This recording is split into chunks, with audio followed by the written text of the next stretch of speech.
সীতাকুণ্ড বাঁশবাড়িয়া ঘাট থেকে প্রথমবারের মতো পরীক্ষামূলকভাবে নৌ রুটে ফেরি কপোতাক্ষ সন্দ্বীপের গুপ্তছড়া ঘাটের উদ্দেশ্যে ছেড়ে গেছে। বুধবার ১৯ মার্চ দুপুর আনুমানিক ২টার দিকে বিআইডব্লিউটি চট্টগ্রাম বন্দরের উপপরিচালক মোহাম্মদ কামরুজ্জামানের নেতৃত্বে ২১ জন স্টাফ ও অন্যান্য কর্মকর্তারা বাঁশবাড়িয়া ফেরিঘাট থেকে প্রথমবার ফেরি কপোতাক্ষ সন্দ্বীপের উদ্দেশ্যে ছেড়ে যায়। সত্যি বলতে কি, সন্দ্বীপের যুগ যুগের একটা সমস্যার সমাধান হচ্ছে। সন্দ্বীপবাসী দীর্ঘদিনের আমাদের আশা আকাঙ্ক্ষার মুক্ত প্রতীক।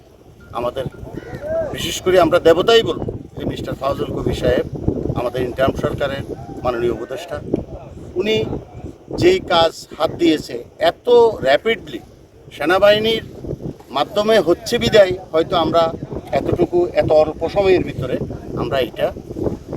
আমরা বাস্তবে রূপ। এই বিষয়ে ফেরি ইনচার্জ মাস্টার মোহাম্মদ শামসুল আলম সাইফুল বলেন,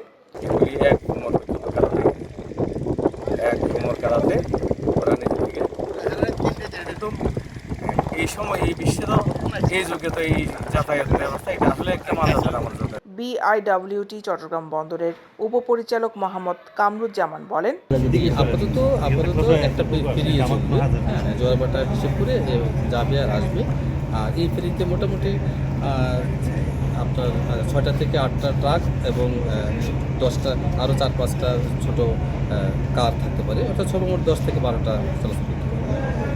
অপরদিকে বিআইডব্লিউটি এর নির্বাহী প্রকৌশলী এএসএম আশরাফুজ্জামান বলেন, আজকে হয়তো আমরা নিজেরা একটা ফেরি নিয়ে যাব ওই পারে, যে ট্রায়াল স্বরূপ পরীক্ষামূলকভাবে।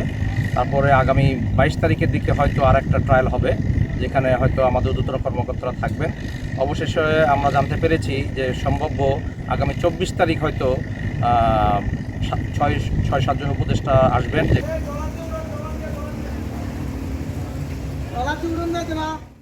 দৈনিক আজাদী নিউজ ডেস্ক।